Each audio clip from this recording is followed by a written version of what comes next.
I am Parashad Walton. I'm your host for today. Also, the team lead peer advocate of Grand Boulevard Preventive Services.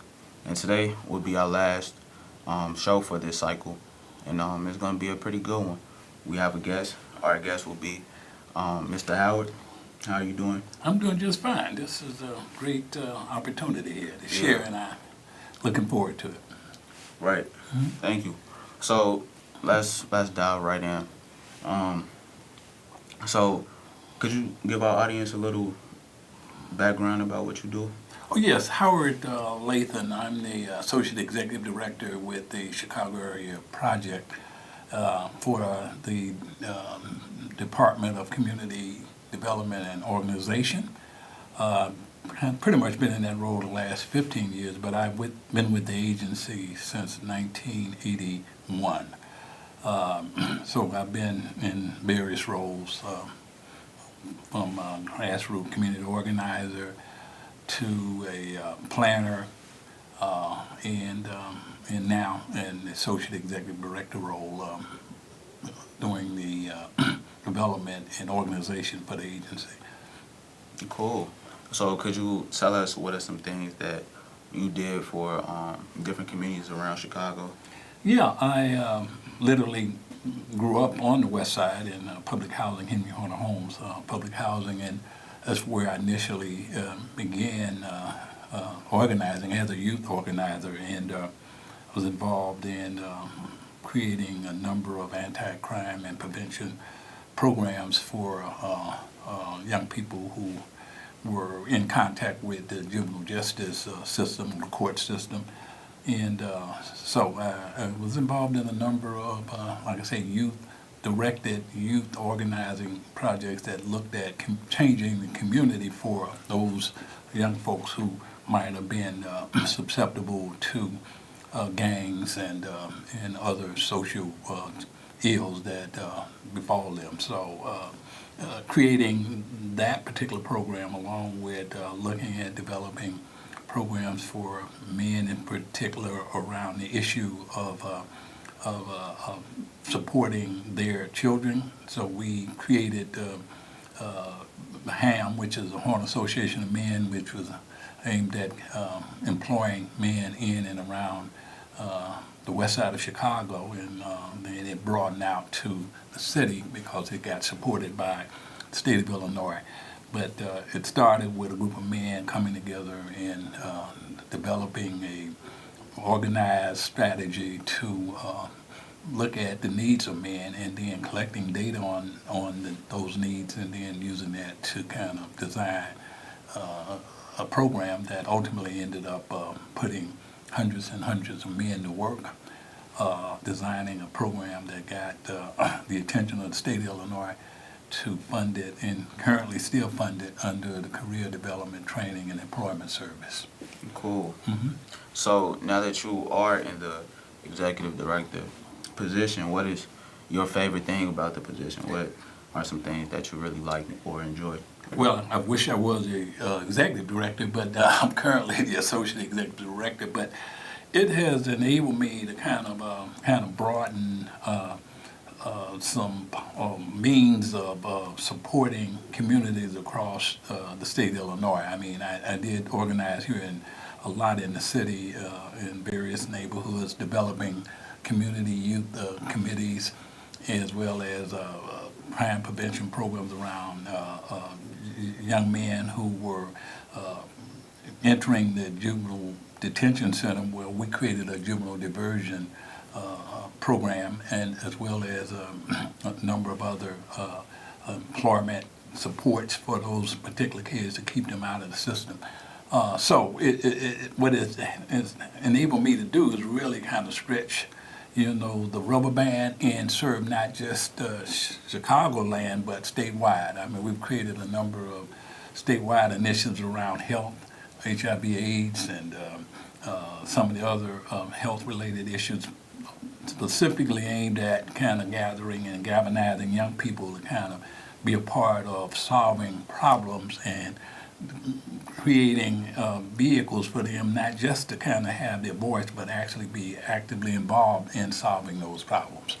also on the national level being able to work with federal departments in identifying resources that could support some programs and services that had a view of meeting, for instance, the health and human services issues around drug-free communities or communities that's affected by alcohol and substance abuse and what have you. Right. Finding resources that could support those types of programs. And that's been rewarding.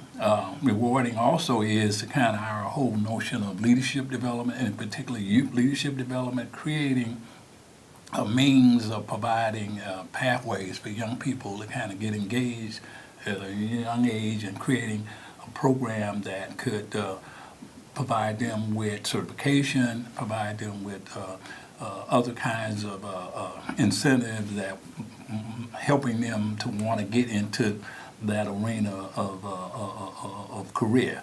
And so it's the whole notion of youth leadership development, the whole notion of community capacity building and empowering communities to take responsibilities for their neighborhood.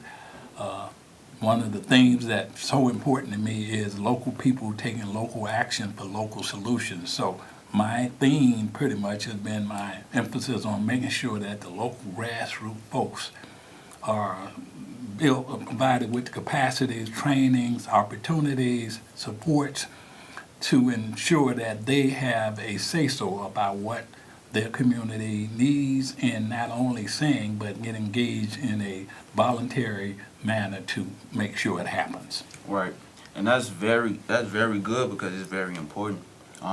Starting locally, it'll surely expand and go hopefully globally.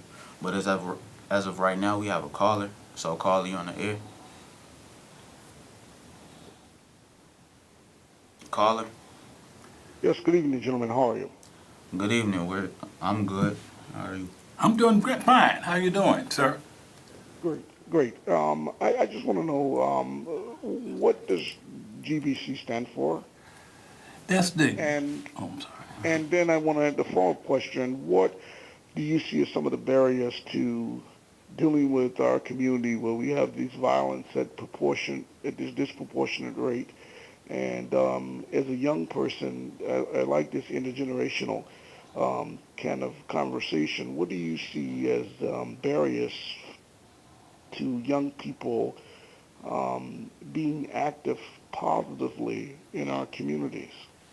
And I'll hang up and wait on your answer. Okay. Was that a question for both of us or? Yeah, the both of you guys. Okay. Well, I'm gonna start off with your first question. GBC stands for Grand Boulevard Coalition, which is our mission is to prevent underage drinking and drugging within our communities. And I feel as though it's very important for us to have youth that's involved in our communities that's actually doing something positive, because positive energy spreads. If I do something positive, it'll spread on to somebody else who probably happen to be my neighbor. And some of the barriers that we have right now in our communities are jobs. That's a big factor. Businesses. We don't have businesses in our community. It's a lot of boarded up houses, boarded up businesses. And if we had those businesses within our community, that'll generate money, and then it'll be a better, community overall. Just having, businesses up and running. So that creates jobs. That creates money for family and people in our communities. Yeah, a great question. Grand Boulevard Coalition was established by the local community. That name came from the local people who themselves recognized the fact that they had some challenges with underage drinking, and they came together, young people, adults, stakeholders, and all came together and kind of decided we need to do something about it, before it gets, too out of hand. And so Chicago Area Project, in our work around community development and community organizing, was able to kind of bring together these individuals. They targeted the schools and the community in general, and did a survey and as well as a questionnaire, and developed and got some data. Took that data and used that as a strategic prevention kind of focus in terms of how they can attack the problem or create alternatives to it. They got some resources from the state to support it in a way, and then ultimately the federal government was able to kind of fund it back here in 2013, I should say, to kind of develop a campaign that engaged the community at large, and they themselves looked at alternatives to underage drinking, and they're creating programs like was just mentioned around employment, around other activities to keep them out of the whole issue of using and drinking and the like. Young people play a real crucial role here. They have an advisory board, and they get other young people engaged in the process. And our facilitator for this show is one that has been a part and actively a part of it, and we get them in these kind of situations so they can be useful. So I think that young people across the city have the ability to not only voice, but to really kind of get engaged and offer some great opportunities to kind of address the problems that may come about. In this instance, it's substance abuse, it's alcohol use. But in other instances, it might be, high rates of unemployment. Well, we at Chicago Area Project created and worked with the state to kind of look at how we can, expand youth employment programs. And we recently just did one on the west side of Chicago for an 8-month program. And every year over the last 15, 20 years, we've had summer youth employment program. This year, because the state has not had a budget, or haven't had a budget to date, there's some hope that we can have some jobs for young people. Yeah, most definitely, because that's also a huge problem in our communities, no jobs. Right. And that's coming from no budget. Right. But as of now, we have another caller. Caller, you on the air? Yes. Good evening, young man and the young gentleman next to you. Listen, Good evening. everybody wants money, which is great, and they deserve it. They deserve it. But what happens when there's a barbecue, a big barbecue, block barbecue, or a music fest on the block, and somebody gets shot? Nobody saw anything. But let a policeman just grab somebody, and there's 125 phones out saying that he was wrong. But the thing is, nothing is stopping these killings on the street. Maybe that's why it's so hard to get money. People don't know a thing, and then they're on TV crying, "Oh, if you killed my son," no, nobody's turning themselves in. So, in order to have a community like the gentleman next to you says, listen, everybody has to do their part. You get protected, even if you didn't. That's your community. You want a safe community. You don't want somebody shooting everybody and nobody knows nobody.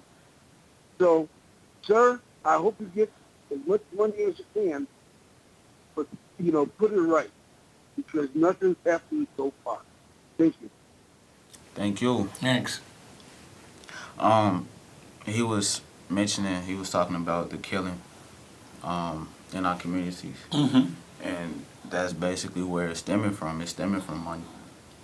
If we didn't have money problems, being that money buys things that we need, our necessities, food, clothes, homes, anything that we pretty much need, and also things that we want, that's where the killing is coming from.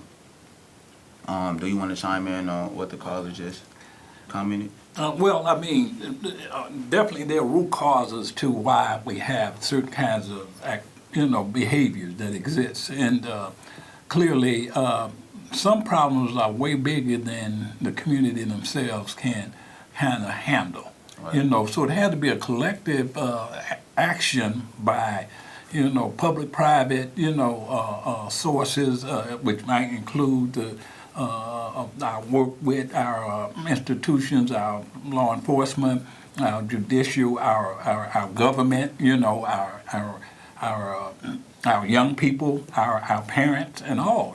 So it's vitally important that some problems are way beyond a community themselves to kind of handle, and it'll have to be a collaborative effort to kind of address these kinds of concerns. And again, in certain communities, as we're recognizing when we got that collective efforts going, we kind of minimize some of the issues that deals with folks killing each other. Right. And but again, it's a challenge, and it's a major situation that it's going to require collaboration. Yeah. Mm-hmm. And I definitely agree with you. Mm-hmm. Having community organizations like GBC, what do you think are the most like? Why do you feel as though it's important to have our organization that we have like GBC in our communities? Yeah, well, any community, but in particular GBC and Grand Boulevard, to have an organization to kind of be there, one, for the local folks that have a means of support and a means of helping to kind of move through the problem-solving process, I guess, in some instances, organizations can also, those who might be in some ways committing some of the problems, what have you, that organization can have some means of kind of maybe doing some prevention and intervention work to kind of redirect these behaviors or those actions. So it's vitally important to have it. Any community that's made up of the grassroots folks probably will have a better impact on making community change from not just the standpoint of the local residents there, but anyone else who's doing business in the community, who's have indications of wanting to kind of change the community. And I think you got a voice there. You got a basic voice to kind of determine what's going to happen in that neighborhood. Most definitely. Being that you just the years that you have been supporting different organizations around the city, or just seeing the youth work with different organizations, have you seen any changes in the things that was going on as far as the youth, the problems that we're facing? Well, I mean, I see that young people who are part and parcel of our program, Chicago Area Project has about 31 groups around the Cook County area.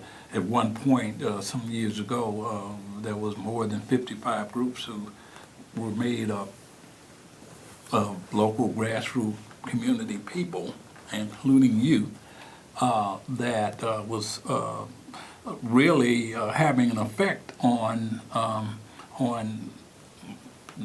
prevention and redirecting, the behaviors of the young people. It kept them active and involved, and but as it's happened over the years, the reduction of resources, of support, Right.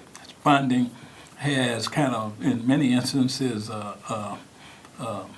closed down many of these efforts, and so it's young people might not have as many, opportunities or alternatives as at one point existed. Right. Especially structured program services and what have you, and opportunities. So I mean, it's challenging in certain communities in our cities for young people, and it's going to require a collaborative effort on behalf of institutions and community working hand in hand to make this change. Yeah, Mm-hmm. I agree. So, what do you feel as though we need in all of our communities to make it flourish, to make it better? Well, I mean, you got some examples now, communities that are in development stage or redevelopment stage or what have you. You see the changes that it allows for sort of a coordinated and diversified engagement of folks to help in its redevelopment or in its renewal. All right. Clearly, obviously, it's going to be resources in some instances, but it's also community feeling like they have a stake. Community people who feel like they have a stake and engagement in how and what happens when the changes are being proposed Right. and determined. Yeah. Right. And most definitely these people will want to change and want to have a better community.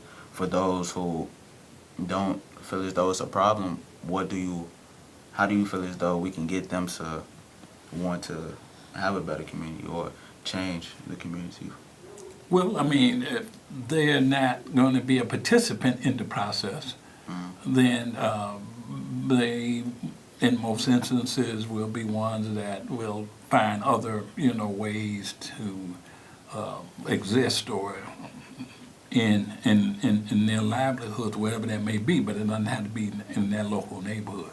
Yeah. Right, and but we try to find ways to kind of provide opportunities and ways out for them. I mean, everybody makes up the community. Everybody, including those sometimes who we think are not the best source for the community and not, it may be a threat to the community.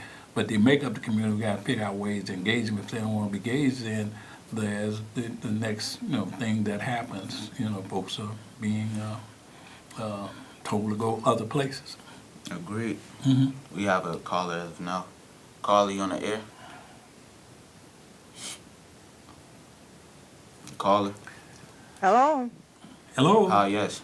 I'm glad to see the senior citizen with a young man. I'm a senior citizen, and I work part-time with Congressman Danny Davis, and I've been working with young men getting their record sealed and clemency and expunged. We need more senior citizens to come out from these high-rise buildings and come out here and try to talk to some of these young people and be example. Most of the senior citizens now, I'm 75 years old. I've been retired for the last 18 years, but I've been always working in the community. And these seniors is up in these high-rise like they're in prison, scared. And if they come out and be example and talk to some of these young people, it can help, because I'm doing clemency and expungement with the ex-offenders now for Congressman Danny Davis's office. If anybody needs a record seal expunged, they can call me at 773-533-7520. Mary Reed. Thank you, caller. That's my really comment. appreciate it. And I definitely agree with her. Definitely. Yeah, I am part of an alumni group representing the community that I grew up in on the west side, and most of the folks in and around my age, and I think it's an issue of trying to address the issue of safety for those who feel like that their lives are maybe in danger, the older generation, but I try to kind of tap those, older individuals who in my generation, and I'm not too much, I'm a little younger, just a little bit younger than our caller. But yeah, we try to engage them because I think they got a wealth of knowledge and insights, and we try to, develop programs for seniors as well at Chicago Area Project as well. We try to tap them to utilize their talents or have the intergenerational programs. Young people go into them and they go to the young people. Right. Yeah. Right. Yeah. If you want to reach us, Grand Boulevard Prevention Services, you can email us at gbps2016@gmail.com. Phone number 312-588-3868. So that's pretty much the end of our show. Do you have any closing words, closing statements? No. Well, yes, just a brief one. The Grand Boulevard Coalition is something that I think is a model for communities that looking at addressing issues around underage drinking, substance abuse, and it's a real effective program. Chicago Area Project has been useful in helping several other communities develop their own drug-free community coalition. And so we think that the model has been really kind of created in the form of GBC. And Grand Boulevard Prevention Services is an offshoot, really, of that work. So I'm just glad we at the Chicago Area Project is part and parcel of helping communities help themselves. Well, thank you. I'm very excited to be a part of it. But that's the end of our show. Thank you for having us. Bye.